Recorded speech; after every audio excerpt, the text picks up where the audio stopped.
Voters are not directly choosing the presidential candidates when they cast their ballots on November 5th, the election day. On December 17th, voters will cast their ballots for competing slates of electors, who will then cast the actual votes for president and vice president.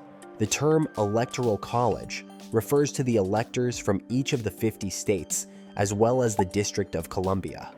The White House is not guaranteed to go to the presidential candidate who receives the majority of the popular vote on election night.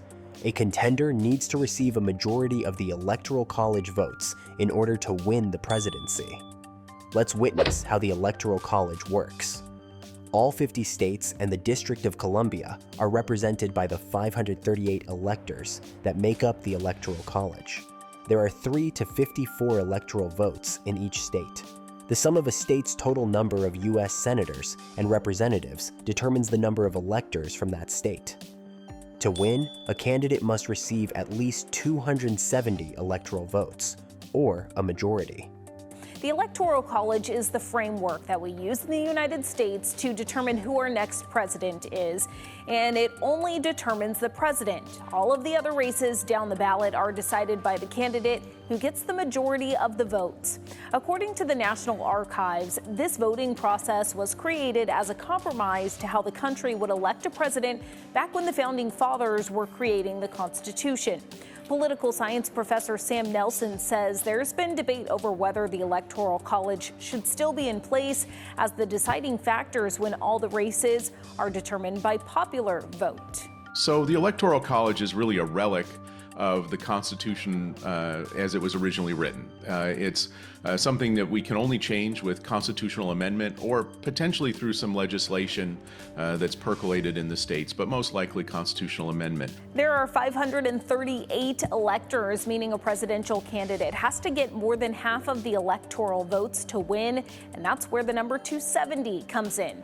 Each state and Washington, D.C. have a certain number of electors. The number is based off of how many members of Congress are in the state. There's one elector for each member of the House of Representatives, plus the 2 senators in the state.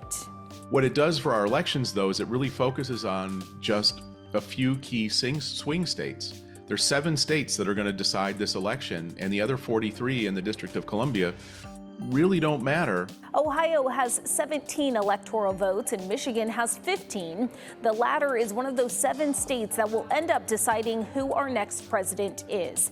It is possible to win the popular vote but lose the election.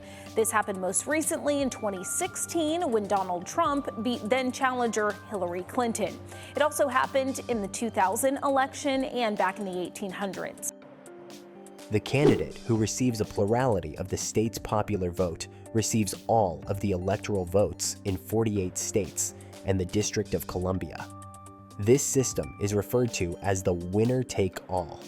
Maine and Nebraska are 2 states that do not use a winner-take-all method to distribute their electoral votes. The electors' meeting this year is scheduled for December 17th. Usually, the State House or the State Capitol building serves as the venue for the meeting.